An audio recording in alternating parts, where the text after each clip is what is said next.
anyone else feel like they're absolutely fucking drowning financially as a single 29-year-old woman, I have 3 jobs. I'm still fucking struggling, and I'm just getting myself farther and farther into credit card debt because I don't have enough after the first of the month to avoid using it. It just isn't working. Full-time job. Not doing it. Got a second job. It's barely doing it. The third job.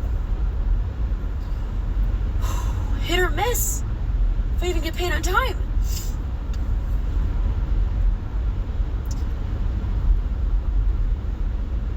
I feel like I'm drowning. And I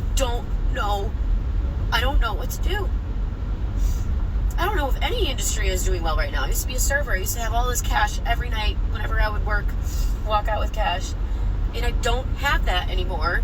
And I don't even know if they're doing okay right now. Like, I have seriously considered quitting my full-time good job to go back to serving. Because at least I can just like use my personality and try to get more money than minimum wage or what an entry-level job pays people nowadays. It's fucking sick. Tried to call my mom. She didn't answer. Snapchat my friends about this because I just needed a vent, but I just feel like I'm drowning.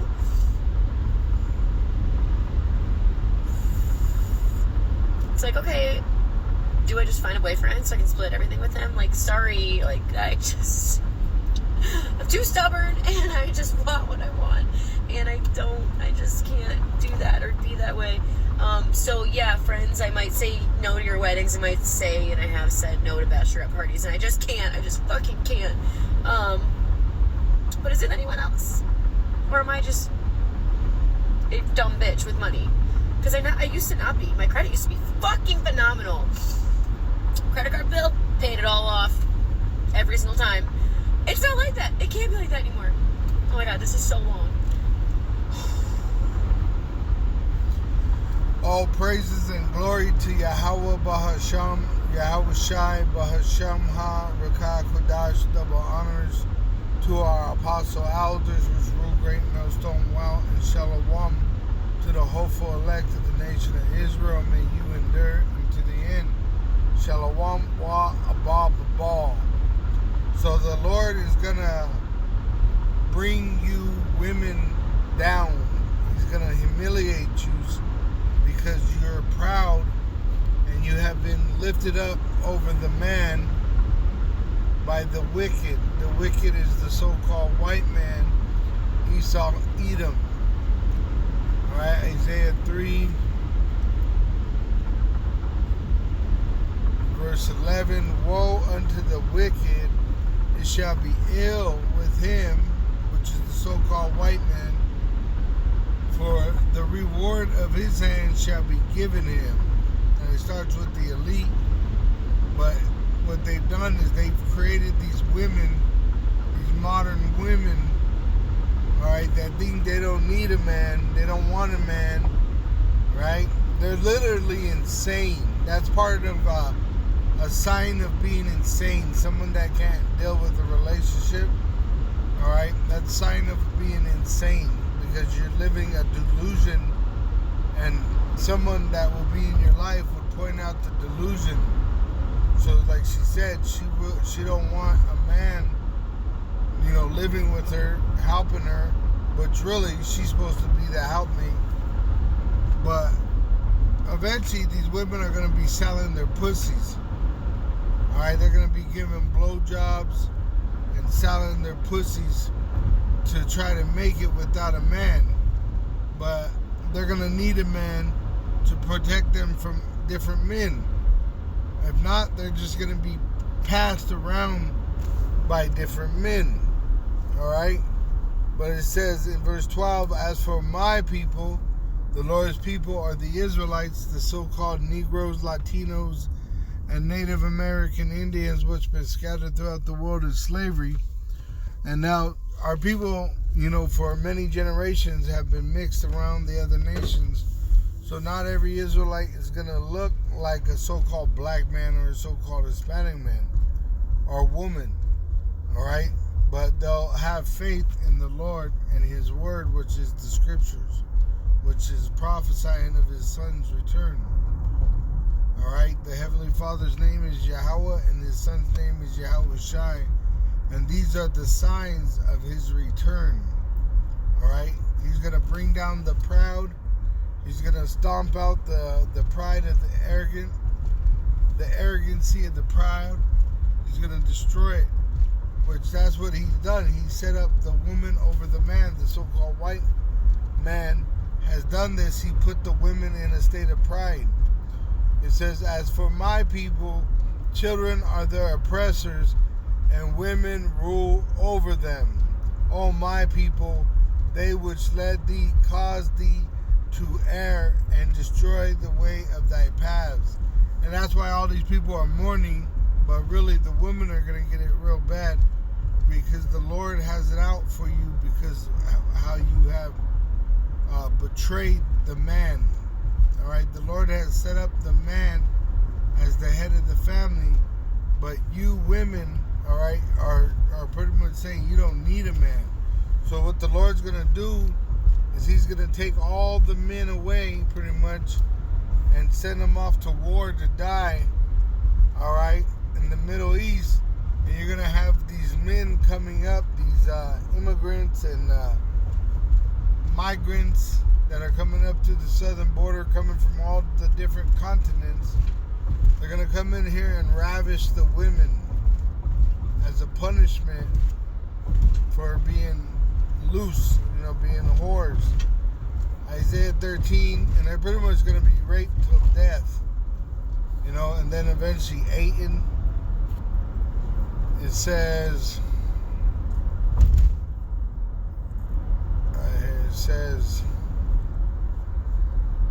verse 13, Isaiah 13, verse 13, therefore I will shake the heavens, and the earth shall remove out of her place, which is in judgment, in the wrath of Yahweh of hosts, and in the day of His fierce anger, which He's going to have America destroy with nuclear missiles after they make the implantable microchip mandatory for buying and selling. All right?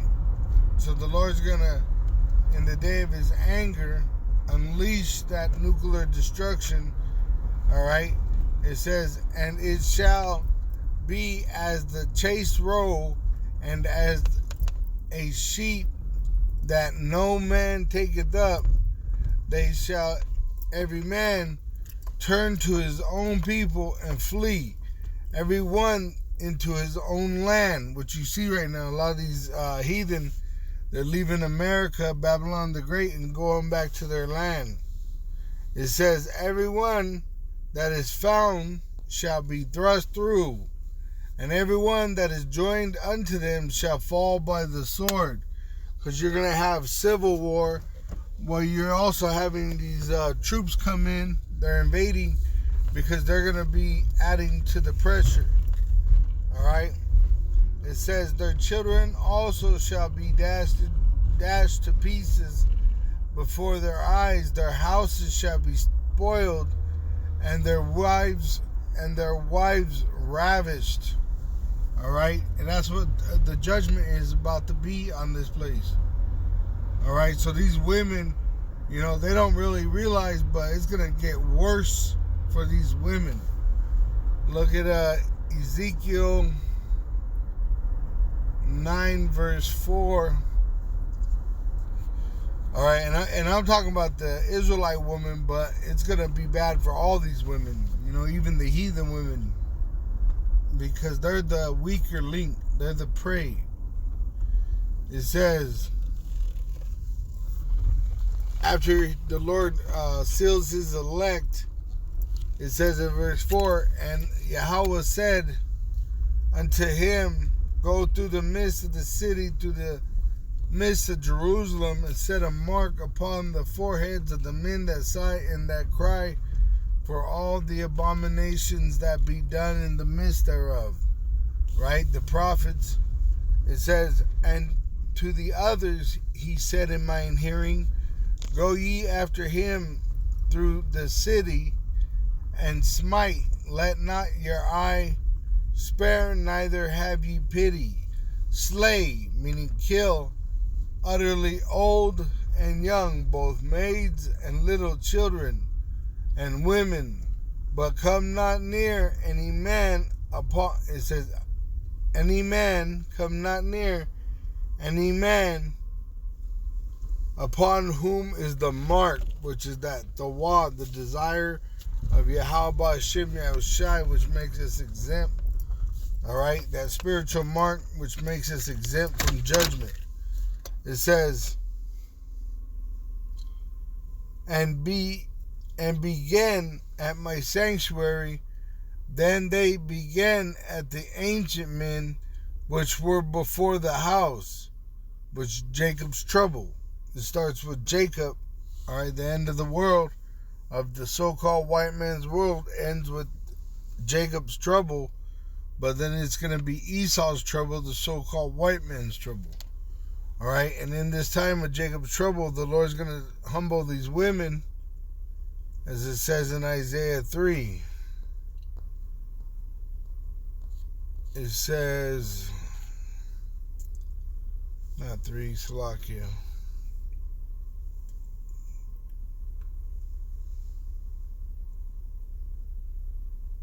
Here it is in Isaiah 3 and 18. It says, in that day, the Lord will take away the bravery of their tinkling ornaments about their feet, and their calls, and their round tires like the moon, the chains, and the bracelets, and the mufflers, the bonnets, and the ornaments of the legs, and the headbands, and the tablets, and the earrings, the rings, and nose jewels, the changeable suits of apparel, and the mantles, and the wimples, and the crisping pins, the glasses, and the fine linen, and the hoods, and the veils.